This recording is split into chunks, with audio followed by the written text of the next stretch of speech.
acheté en Basse-Normandie, dans une brocante. Et quand je l'ai vu, j'ai vu un petit 4 volets en noyer que je pensais à l'origine italien, mais que je voyais bien ancien, c'est-à-dire 16e à peu près. Et ce qui m'a plu et qu'on ne voit jamais, ce sont les 4 femmes qui représentent des vertus. Et ça, j'avais jamais vu. Et je savais que ça existait, mais j'en avais jamais eu entre les mains, donc j'ai eu envie de l'acheter. J'ai pensé au tout début que c'était d'origine italienne, et puis après, en regardant, je me dis mais non, ça doit être français quand même, et j'étais pas sûr de moi. Enfin, c'est comme ça qu'on s'est rencontrés. Et c'est comme ça qu'on s'est rencontrés. Ce meuble, il est rare parce déjà, il respire la santé. Il respire son authenticité de la fin du XVIe siècle.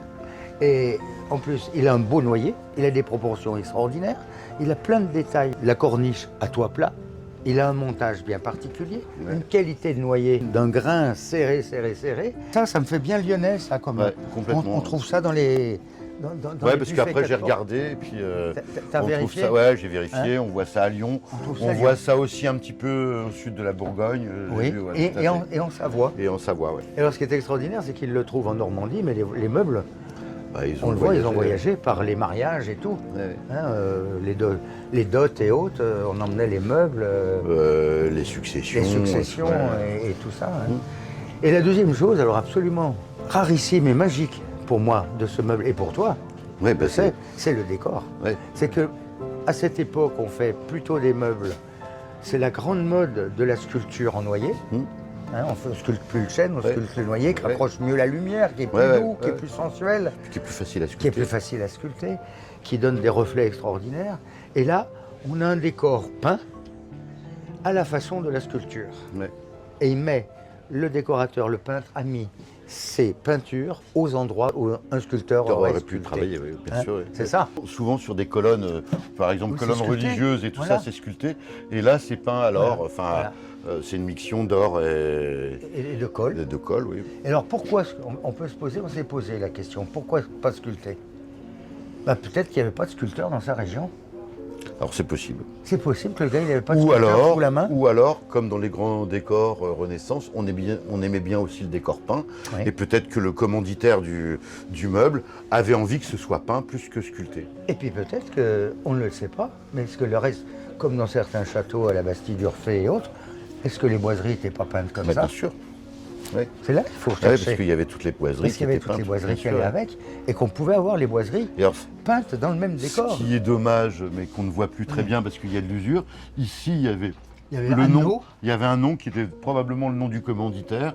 Et puis à côté, on voit encore une trace de date. La date ici. Il y avait le nom et la date ici. Et j'ai cru lire, mais c'est super difficile. J'ai cru lire 1580. 1581. Et c'était un décor fait comme les... C'est pour ça que c'est moi un peu d'inspiration italienne. Comme ils faisaient sur les fauteuils, les dorures à l'huile. Ouais. Je pense que c'était fait. Et ça, c'était fait à l'huile. Et probablement avec un... Pour les 4 panneaux, les femmes des déesses, là, ça a été probablement fait à partir d'une gravure connue. Et on pourrait très probablement retrouver le graveur. Et qui ressemble franchement à des gravures italiennes. À l'italienne. Et qui ressemble aux gravures et aux dessins qui étaient sculptés à Lyon.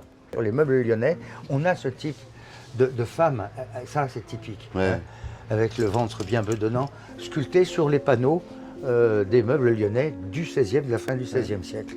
La particularité dont on avait parlé l'autre jour, c'est qu'il est né sans fronton, celui-là. Oui, sans fronton. Parce que d'habitude, ce sont des modèles avec des frontons brisés.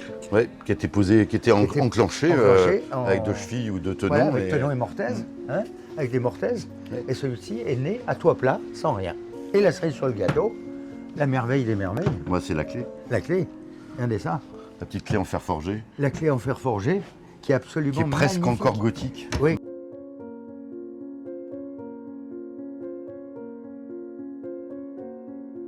Et les portes sont encore montées, comme on les monte au XVIe siècle, c'est-à-dire sur pivot. Pas de traces à l'extérieur, il n'y a pas de traces de charnière encore. Ça viendra bien après. Ce qui prouve l'époque encore qu'on est encore dans la tradition de la Renaissance. Il y avait un truc sur ces meubles-là. Moins on voyait les marques. Les On charnières. essayait, C'est pas voir monté les sur charnières, pas de cheville. Mais ce sont les premiers meubles montés à coupe d'onglet aussi. C'est Ouais. la grande mode de la coupe Ouais. d'onglet, hein, montée avec une clé en haut. Ouais, principe, hein. on la voit pas là. On la voit pas. Ah si, Aussi, si, elle est là. elle ouais, est là. elle est là. Elle est là, hein, la clé. Ah oui, elle est là. C'est ça ce qui est génial sur cette soirée, c'est qu'on rencontre des personnages comme Étienne, avec qui on peut discuter Bah, et puis s'émerveiller de meubles comme bah, ça. on aime ça. On aime ça. C'est magique, ce meuble, il est dans son état. Dans son état. C'est un truc qui a 500 ans Ouais. et tout n'a pas bougé. C'est ajusté au. Au Il n'y millimètre. a pas d'écart aux Non, non. portes. C'est d'une construction. Alors bon, la qualité du C'est bois, le choix il fait du pas bois, hein. beaucoup. C'est le choix du noyer de l'époque, des noyers qu'on trouve plus, Ouais. qu'on ne trouvait plus. Hein. C'était des noyers qui devaient être comme ça. Mais des beaux arbres. Hein. Ouais, il y avait des beaux arbres. Mais ça, c'est des arbres qu'on ne verra plus. Ça, Il y en mais aura des plus. noyers comme ça. Rien qu'alors, un petit dernier détail, rien qu'en s'approchant, on peut le dater rien que par le bois et la qualité Ouais, du bois, ouais. rien que par la qualité du noyer. Le noyer, c'est comme un cépage de vigne, Non, mais t'en as dans le. c'est le sol qui donne. T'en as en Bourgogne aussi des très beaux noyers. Ouais, mais pas de la même couleur. Non. Moins noir, Plus clair. moins Ouais, plus clair, ouais. hein, plus clair. Mm. Voilà, c'était pour la foire de Château, un objet, une histoire, hein, Étienne, Ouais, et une belle histoire. bah ouais, c'est chouette.